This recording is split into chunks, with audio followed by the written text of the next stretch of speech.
Hi, good evening. If they ask questions from the audience, I'm going deaf, literally I'm Good going deaf. evening. Yeah. So if you can hear them, Good I won't. evening. I need to repeat them anyway for the. It's time to. Okay. Hi, my name is Suzanne Ryan Malamed. I am beside myself with excitement for this festival this year, and the first event I'm even more beside myself because my husband's in it. Yay! Introduction to our pre-concert discussion.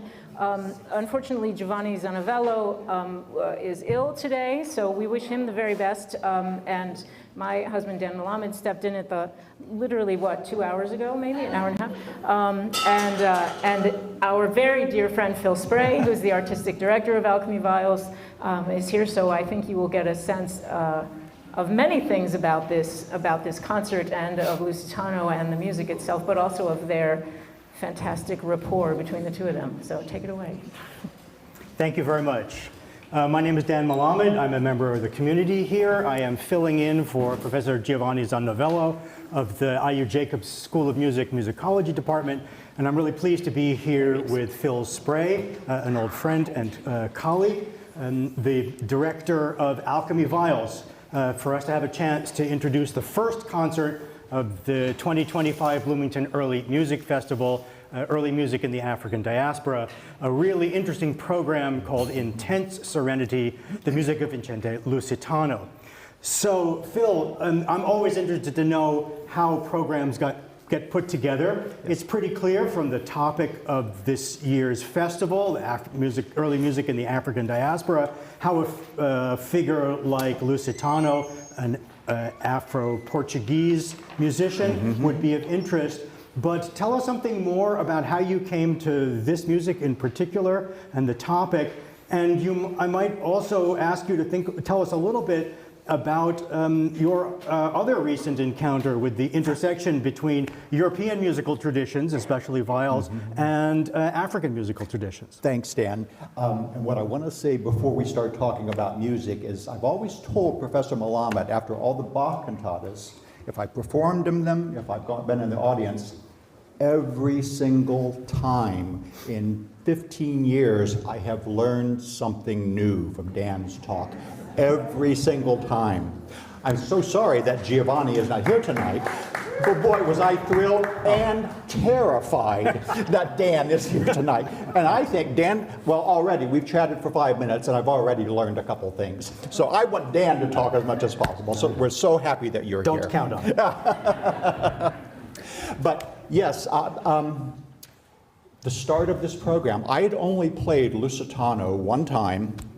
And you'll find out later in the concert, oh gosh, the piece that we played, I thought, who is this crazy guy? This is ridiculous music. This is crazy. Well, if you're going to stick around for the concert, you're going to find out more about that. Then we got to learn more about the rest of the music. Oh yeah, this guy's really good. This guy is really good.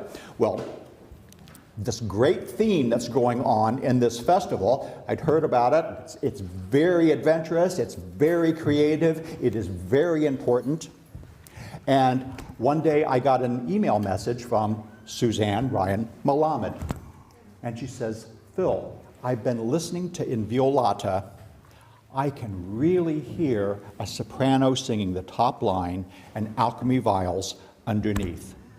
Would you consider putting together a Lusitano program for the festival, for the opening? And I said, no. Terrified, and yes, absolutely. We were greatly honored to be doing this. Now, why did Suzanne come to us? Well, you said that we had done something like this previously.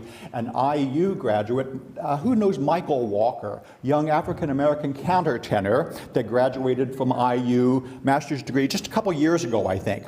Well, during the pandemic, he had the idea. He said, Phil, how about if I and Alchymy Viols do a spiritual program? What? And I thought, this is crazy. What do you mean, spirituals? Oh, and based on the piano arrangements of black composers. Well, you know, these guys are from like 1890 and 1920, and Moses Hogan has died, or I think 1960, and so on. And we made it happen. Wendy was there, very important. Dan was very important in this. He encouraged us. Dan, it was you that encouraged us. You were the reason we did the recording. You said, this has to continue. It was you. And we did that. The recording was released last year. We got one hit that's just close to 40,000 hits on My Lord, What a Morning.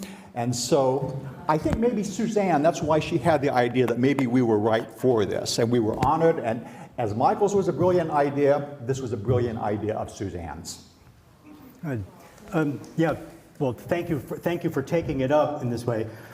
What kind of challenges did you face in putting together this program, and what kind of resources have helped you find your way through it? Excellent question. You could also be a psychiatrist, because... Tell me more. What was your childhood like? When Suzanne asked that, and yeah, this is great, you know, and I listened to In Violata, and oh yeah, Suzanne, I know exactly what you're saying. That would be great. A single voice and viols underneath. And then I started learning about the rest of the repertoire, and I thought, oh my God, what have I gotten myself into?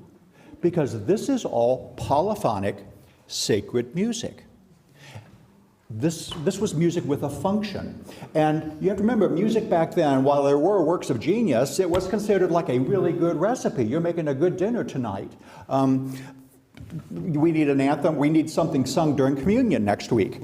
And it was composed for that, and it was all singers, it was a cappella, and they all tend to be in the same key, and they're rather the same in many ways. They're very serene music. I thought, how can I put together an hour concert that's going to keep you all interested when all this music is rather similar in the same key? What are we going to do? Oh, and we're a viol consort, not a vocal consort. So we had one singer, two singers, grew to three singers, grew to four singers. Just like for the spirituals recording, that, oh, you know what we need is that bright percussive sound of a harp. So Stephanie, who was on the recording, just a star on that, she said, okay, I'll do this too. And that was appropriate to do at the time. If back in the 1550s, Giovanni got sent to jail because he didn't bow to the mayor of Rome, well, okay, his part can't be sung, so it's okay. You can get a harp to cover that line. You can get a viol to cover that line. It was, you know, what do you have? How can we make this happen? So finding variety in this was the trick. We went to several different sources. Now, Epigrammatum, I think, is the first book. That's the famous one, for which he was called the first black published composer in the West in 1551. Then we found a treatise. He was famous for writing a treatise. I thought, oh yeah, there's all kinds of exercises in there. It was a how-to book for viol or for a single line over a chant line. And kind of like Ortiz. Do we have any recorder or viol players out there? You know the Ortiz book? Where you have all the variations over that. Paul, you know that one, yes. I never knew these existed until 2 months ago. And there's a whole wealth of good music there. And there's another little surprise that we found in the treatise that I don't want to spoil. I don't want to tell it to you at the concert time. Then we found out there was a piece from Germany that appeared. What was he doing in Germany? You know, he also left Catholicism, converted to Protestantism. Nobody knows why, but there was a good job there. Well, we'll tell you more about that later tonight. Good, thanks. There are some things we know in great detail about Lusitano, including this reference to him as Pardo, Portuguese meaning apparently of mixed race and understood to refer to somebody of mixed European and African parentage. That's so right. There's a detail we know. We know something about his employment, especially in Rome. There's a ton we don't know. There are times when he just disappears from the historical record and we just don't know much about him.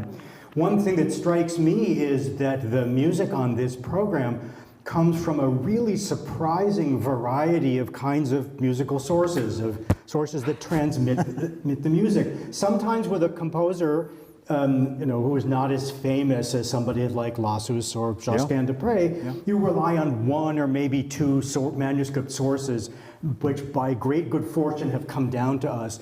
But here we have motets from a collection Lusitano published. We have secular music from a collection he published. We have musical examples from a manuscript treatise. We have that motet you're going to close with that's from a manuscript source. There's an immense variety of kinds of pieces here. There was a madrigal that that appears in Venice in a publishing of Scotto. Yeah, and a collection of music by various people. So that's really an extraordinary range and a good cross-section of the way music got transmitted in the 16th century. Yeah. But it also means that there's music of so many different kinds here. Some of these are clearly pieces, they're works. It's a motet that has a beginning and middle and end and sets a particular text, sometimes in a couple of different parts. But some of these are really examples and exercises from a theoretical treatise. How does the different status of kinds of pieces, everything from real works to sort of contrapuntal examples, how does the different status affect the way you've gone about presenting these and what challenges they present? I'm not a singer, I'm an instrumentalist. I wish I were a singer, but for me then making these, bringing out the variety of the pieces has to do with the way that we orchestrated them. Do we put the harp in it? Do we bring that brighter ping out to it? Do we keep it in lower viols? How many singers do we put in it? What do we do the exercises on? Because back then, obviously not like Beethoven where it was specified you have to use these instruments. It was entirely open. What instruments do you happen to have? Which instruments do you have strings that are not broken? Use those. I mean, it was these were not profound geniuses. They were geniuses, but they were not considered profound geniuses the way we think of Mozart and Beethoven. These were working people, and they did what needed to make a living. Yeah, they were, in many ways, a lot of these musicians were craftsmen more than they were artists. It doesn't mean they weren't producing things of just the finest quality and ultimately great aesthetic value, but the way they thought about themselves and the reasons they were hired was more for their craft and their absolutely their right. Yes, we have brilliant pieces, but they were just thought about somewhat differently. Dan, can I ask you a question? So, musical historians, musicologists, they're probably the only ones who knew about Lusitano. His name shows up as a footnote. You all understand that Lusitano was erased from history or disappeared from history. After 1550s, he disappeared. And it was a footnote in the books. And then in the mid-20th century, he started to reappear. About the thing that musicologists knew about was this great debate that he was involved in. Do you want to talk about that a bit? Yeah, there were a couple of different ways to pursue music in Italy, or certainly in Rome, in the middle of the 16th century. And one was practical musicianship, but the other was the learned study of the musical sciences. And there were some musicians who fancied themselves doing both. And there's no question that to be part of higher intellectual circles, you needed to pursue the theoretical. And there was a particularly learned musician in Rome, Niccolo Vicentino. And Vicentino was very interested in what's come to be thought of as chromatic music, music that uses not just the pitches of a basic scale, but all the ones in between as well. And he went to extremes on this, and he went to those extremes because he was trying to reconcile current, then modern musical practice with what he and other humanists could read about ancient music, meaning the music especially of the Greeks. And they knew that there were these three kinds, these three genera of music, the diatonic, the chromatic, and the enharmonic. And they didn't really know what those were. I mean, they could understand some of the theory that explained this, but they didn't know what it meant in practical terms. So they tried to make, especially Vicentino, tried to make analogies with modern practice. And Vicentino was renowned as a kind of kooky instrument inventor, making a keyboard that divided the scale in an octave, not just into the 12 pitches you expect to see on even the keyboards you'll hear all through this festival, but into 24 or even more little tiny steps. It's not a very practical, Cut every key in half. Practical object. In a kind of search for what the modern realization would be of chromatic and especially enharmonic music. Vicentino is said to have heard a performance of a piece by Lusitano that ventured into what they might have been called chromatic music at the time.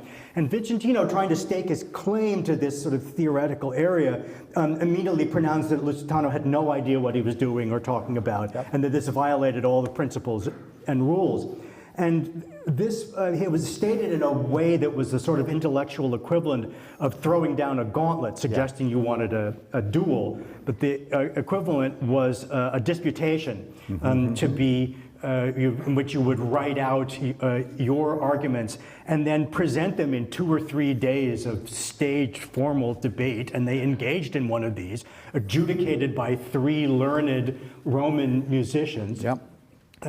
Who were then to decide as a kind of jury or judge panel who was correct. Who was right. And as it happens, Lusitano, by a 2-to-1 vote, was voted to know what he was doing and to have been correct. But our record of this comes from Vicentino, who had much better access to publishing and publication and the ears of influential people.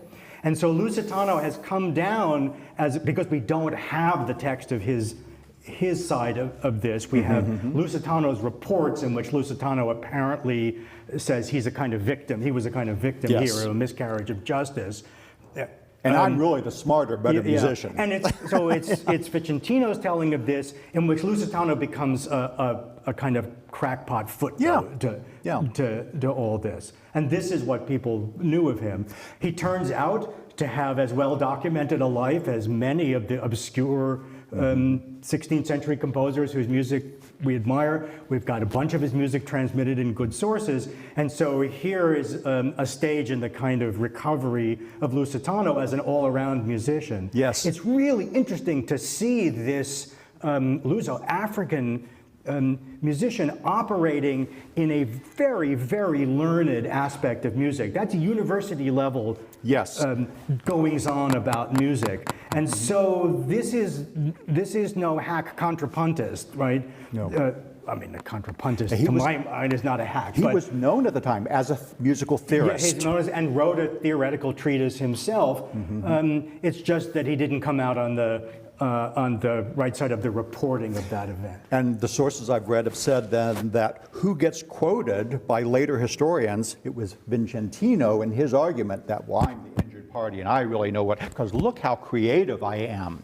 And that's what got repeated. Is that why Lusitano was forgotten, was erased? I don't know. Nobody knows. So here's a question, now that you've been immersed in this music.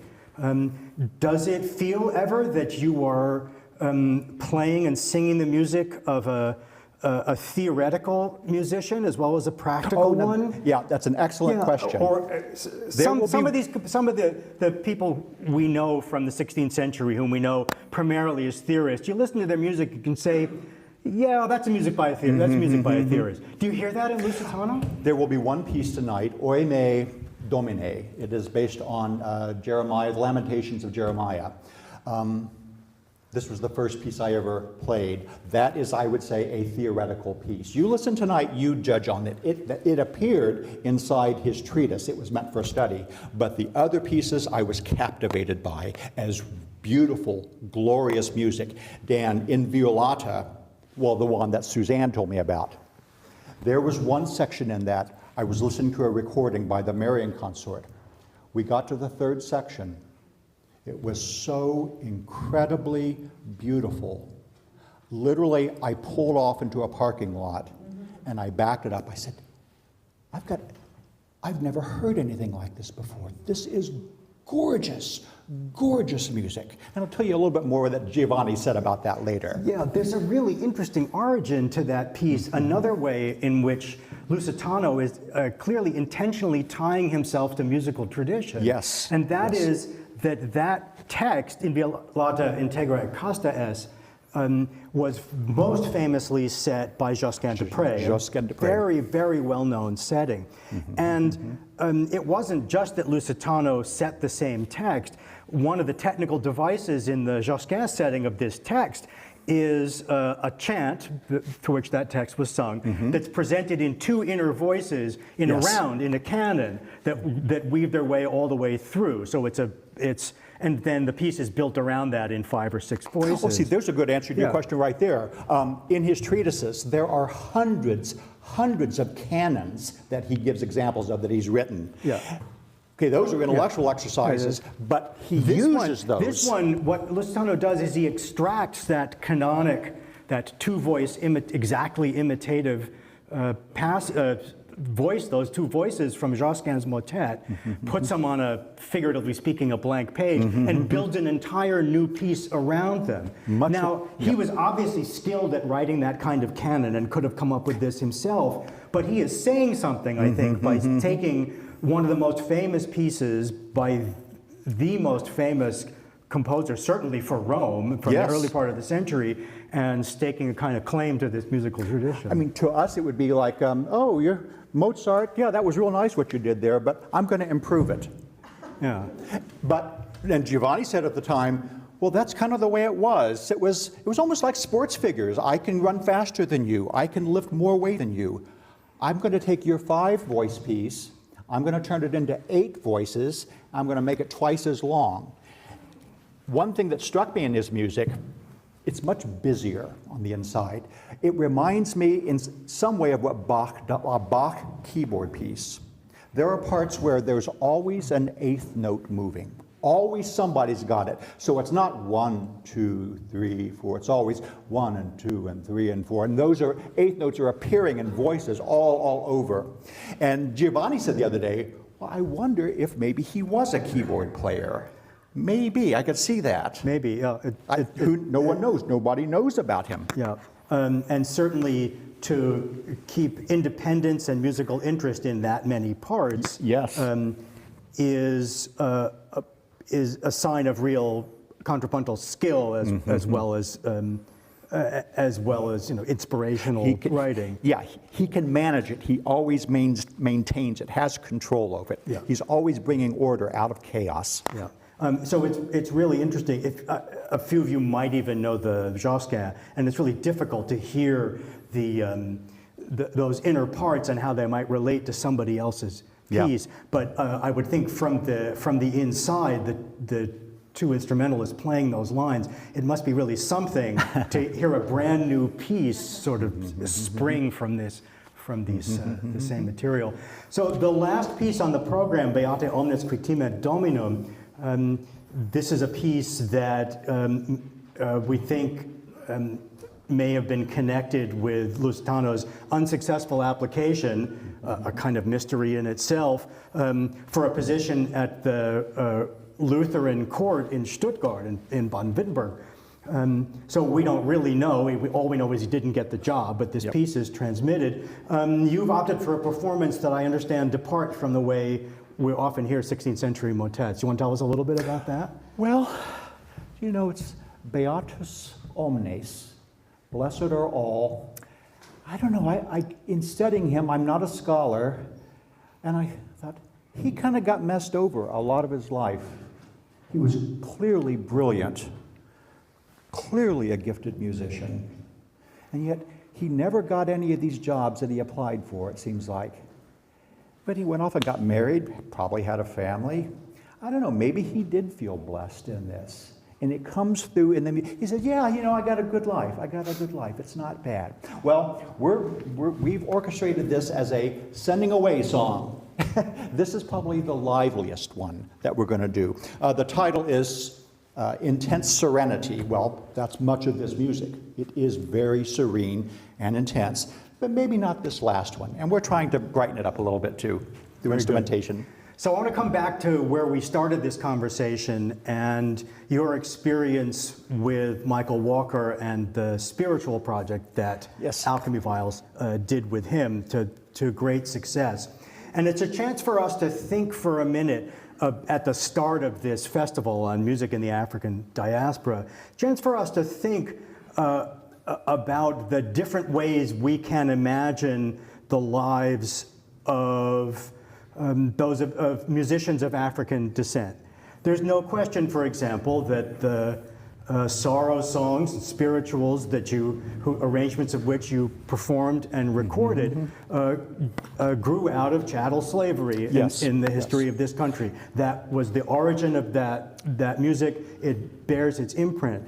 But Lusitano, as a Portuguese African man with clerical training, obviously with intense musical training as a practical musician, but apparently also with great learning, was a black musician in Europe at a very different time, at a time also before there was the horrible trade in black slave labor. This is a very different life to imagine, and for a black musician. With Giovanni, he said, we have the tendency of taking the tragedy of the Civil War slavery and the position of the black man, the black woman, and putting that into 1550s Europe. And he said it was not the same. It was not the same. There were those taken into slavery. It was as much, but it came out of antiquity the way that in Rome, if you attacked an area and you won, well, it goes unsaid,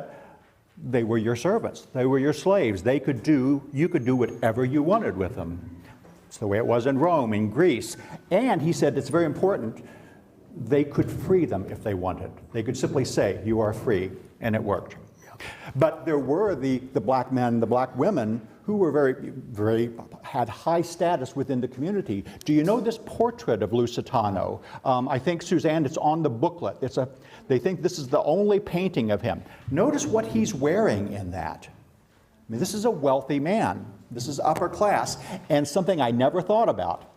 Notice he has a sword. Anybody know what a sword meant in these paintings? And you are free. You are free. Yeah. That's not to say there weren't limitations. And interestingly enough, as for Lusitano's blackness, we have only that one reference to him as Pardo. But it's also been pointed out that if you sort of project his career trajectory as a musician, if you project his trajectory as a cleric, there's a point at which his advancement stops. Yes. And those places at which it stops are consistent with the limitations put on people of partial African heritage, which you can read, I think we're forced to read, we have no other evidence, as confirmation that reference to him means he was a mixed racial heritage. So it's not as if there weren't any limitations. Oh, absolutely correct. At all. I shouldn't say that. But the perspective is different. And over the course of this festival, we're going to hear music from and connected with black musicians whose lives ranged from slavery and former slavery to a very different position in society of the sort Lusitano There's one source I came across that said Lusitano was an ordained priest, probably because, well, talent scouts from the church were going out to the towns, and they were looking for young people who showed musical talent. They would say, okay, we're going to educate you, we're going to teach you music. And then the idea was he went into the priesthood. He was an ordained priest, but I think in Portugal, because perhaps of his dark skin, he was not allowed to serve at the altar, nor even in the balcony. And then he left for Rome. Yeah, good. All right, thank you so much to Phil Spray. Thanks to we Dan. are going to clear the stage and get on with hearing the music of Lusitano. Thank you so much. Thank you, Dan. Thank you, Dan.